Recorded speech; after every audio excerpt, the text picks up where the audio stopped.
don'ts, things that you never do when you appear in front of a group of people for any kind of speaking engagement.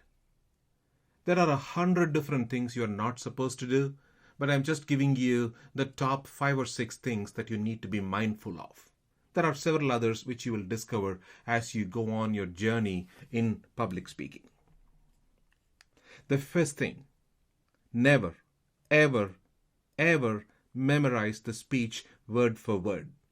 That is the golden rule. Never, ever memorize. And the reason I say that is because the moment you memorize a script, a speech, you are married to the speech 100%. God forbid you forget one word during that speech. That's it. It spoils the flow and creates for any number of embarrassing situations in your speeches. You would rather not memorize. Instead, what you do, you just get to memorize the main points. If your entire speech is centered around 3 points, focus on those 3 and build the speech. Have an overall idea and intimate familiarity with the subject around those 3 points. You could further elaborate, bulletize, make bullet points, make notes around those 3 points, but never ever memorize. That's the single biggest problem that you can ever have in a public speaking setting. Because if you forget, you will embarrass yourself so very badly in front of a crowd. Of course, there are ways to recover gracefully from a situation like that, but then you don't want to be in that position in the very first place. That's the big one. Then the other, in my opinion, smaller ones are no alcohol. I know it seems like a very obvious thing to not do, but then either by habit or because it might give them, people might be under the false belief that alcohol could give them the extra courage. People do consume alcohol right before speaking, and that is something that you never ever do. You don't know what alcohol will do to your brain and make you speak, because you don't want to be speaking the things that you are not prepared to speak for. So no alcohol is a golden rule. A very similar rule is no caffeine. If you have a very heightened sense of jitteriness every time you speak, caffeine could add to it. Caffeine could make it more pronounced.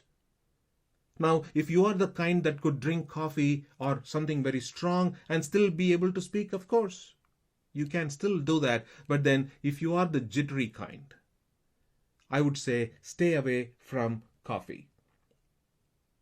Now, in the process, when you are jittery, the first things that show are your hands.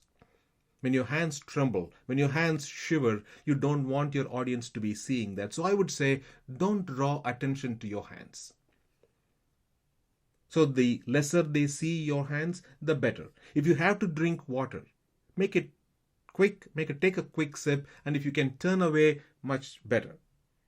And also, because your hands are trembling, I would say keep your notes on the lectern, on the podium. Don't keep holding them because it will keep fluttering. Now I can assure you, by following the techniques in these 3 modules, you will be able to get over all of them and minimize your nervousness to the first few seconds. But still, during those first few seconds, if your hands are going to tremble, shiver, you don't want your audience to see them at any point in time. So the lesser attention you draw to your hands, the better. So the big thing to remember, fear for public speaking is a real thing. No matter how new you are, how experienced you are, it does happen to all of us. But with conscious practice, constant practice, you could minimize the nervousness to the first few seconds. So fear could be your friend. I'm saying that because of the fear, you're going to be very responsible towards your audience and put extra time and effort and resource into preparing the material and practicing for it over and over and over. So fear could be your friend or it could be your worst enemy. If you do not consciously practice to manage it, fear can be your worst enemy. You would rather make it a friend than an enemy. I know with the techniques I have laid out, you can overcome the fear. You can conquer the fear for public speaking and give a glorious, victorious, fabulous, fantastic speech. Go for it. All the very best. Thank you.